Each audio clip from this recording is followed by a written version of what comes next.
think part of the reason for the margin was just our respect for Ohio State and our respect for the program.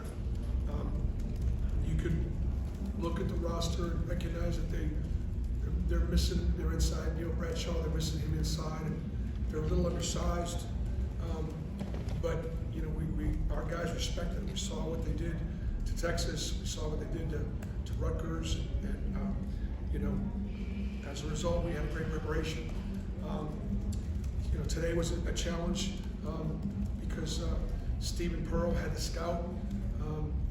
He also is our defensive coordinator. So, you know, this morning he left the hotel last night about 2 o'clock in the morning and drove to Auburn to be with his wife. And he got there about a half hour later. She had Lady Marie.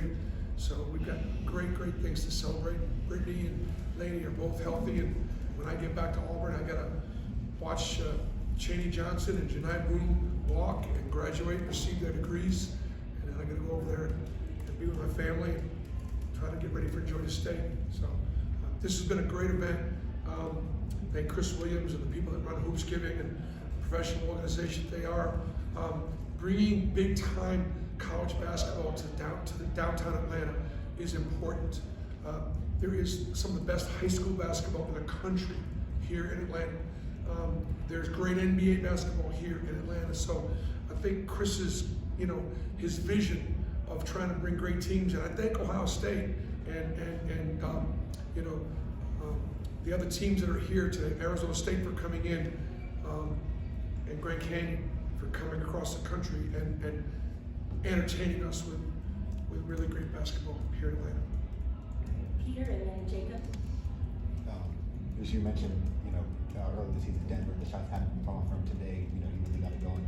You know, what was working for him? You know, what did he need to, you know, have him finally have a game like this? You know, the thing about it is, like that's how Denver shoots in practice, and he hadn't shot the ball great. He was he turned his ankle yesterday in practice a little bit. We were a little worried about him, especially guarding Bruce Thornton, who's such a great player. And but he, you know, he mentally stayed right and ready. Look, when Miles or Chad Baker or Denver or Tahad, you know, those guys there are shooting the ball. They think it's going in. Chikai, they think it's going in. And so that effect on the perimeter, you know, as well as our big look, Chaney Johnson, Janai Broom, they can both shoot too. And that just makes us a better offensive team because you've got to get out and guard us on the perimeter, and that opens up things on the inside. Jacob and then Trevor. We saw Miles kind of get off to a nice start, and then it left a couple 3-pointers kind of short, and then came out kind of favoring that hand. Is he okay? You have an update on him? Don't have an update, but banged that hand, so we shut him down. Trevor and then Cam. Bruce, that was Ohio State's fewest points in almost 2 full years. I mean, I'm sorry. That was Ohio State's fewest points in almost 2 years. Just what did you make of your defensive effort today? Well, Stephen Pearl had a great defensive game plan set up. I think our kids are pretty locked into how we guard, and it's the thing that you can control. They only turned it over 9 times, so I thought Ohio State, you know, did a good job getting some shots. I thought our rebounding, you know, for the most part was pretty good, you know, the kids understand it. In the 3 halves of basketball where we didn't play great defense. The first half against Iowa State, we didn't play great against Duke. Duke played great against us, but we didn't really bother Duke with our defense. We were down 18 and we lost to Duke. So it's really the only way we can control our destiny is by locking in on the defensive end. Right, Cam and then Ferg. Coach, Janai Broom 2020 game for the first time since 1989 in all history. Talk about that and just how. Yeah, you know, a 2020 game and he missed 9 shots.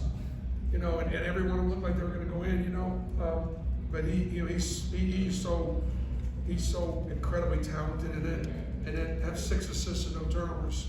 Like literally, and then he said to me with about 10 minutes left to go, he said, like knowing whatever, he said, Coach, just go ahead and put Turner in there and let him get him in some minutes. You know, Chad Baker again, same thing with Jakai Howard. You all can see those 2 freshmen are pretty good now. You know, Tahad is special, and he gives us a speed and a quickness a guy that you gotta really game plan for. And Jakai is gonna help us in the big game. He is a terrifically talented player. And, you know, he's at a position, we got a guy like Chad Baker in front of him, or Miles Kelly, or Denver Jones, all seniors. But don't sweat on Jakai Howard. He's gonna be a great player for us. All right, Fergus and Jason. Bruce, Ohio State came in fifth best three-point shooting team in the country. They only take 16. They only hit 6. Most of them came late. Just what does that say about your team's defense ability just to run them off the line? Because Well, that's I mean, obviously when what you they got want. guys like Dylan and Janai and Shaney that can get out there and impact ball screens, and you know we don't go under anything, and you know make tough one-on-one plays.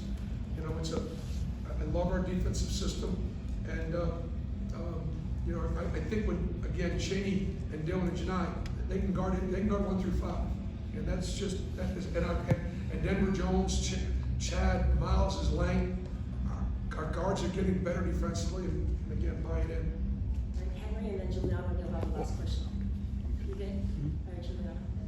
Oh, so the crowd was filled with Auburn fans today, even though you're several hours away from home. How impressed were you? I apologize. Oh, so you guys were several hours away from home, but the crowd was filled with Auburn fans. How impressed Yeah, were thank you for the question. That's Auburn being Auburn right there.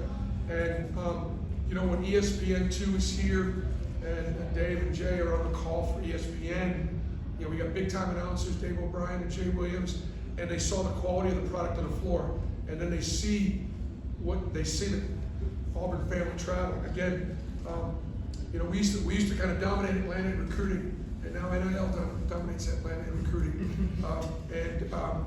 But our Atlanta kids have done really well. Why wouldn't you want to come to Auburn and play in front? How many people were here today? Were there 8,000, 9,000 Auburn fans here today? I mean, at least. And that's just, I'm grateful, you know, for our fans. And now we got Georgia State on Tuesday, so it's a short turnaround with Tuesday, and then we've got Purdue on Saturday in Birmingham. So we've got two more tests before the Christmas break. But our team responded. That was the largest margin Auburn's ever beaten a Power 5 school. So, and again, it's because we really took a very well coached Ohio State team. We really respected them. All right, one more question to you. What concerned you about Ohio State coming in, and what did you start with when you